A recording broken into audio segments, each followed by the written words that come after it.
This is my dog Sky, and I love her so much, but sometimes the breath can get pretty bad. We do also give them like dental treats and things that they can use, but I really wanted something that I could actually kind of proactively go in her mouth and clean it up. So these were actually sent to me for review. So these are pet dental finger wipes. So all you do is pop these on your finger, you can put them in their mouths, and that will help you remove some of the tartar and some of the other impurities that are in their mouth. So this is what they look like. Again, you would just slip them over your finger very easily, and I like that they have natural ingredients and they are unscented. I think that'll be easier for the dog to be able to accept these in their mouths. When you originally open it, it will be sealed, so just make sure you take this part off as well. Here's the container. This is what it looks like, and you do get 60 of these, so you have quite a bit of them in here.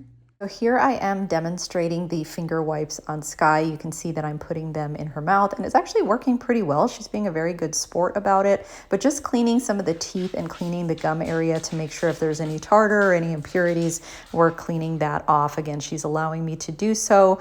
So thankfully, again, there's no harsh chemicals or any kind of scent or anything on these. They're pretty mild, which is good. So just very easy to put this in her mouth and just work the gum area and then also her teeth as well.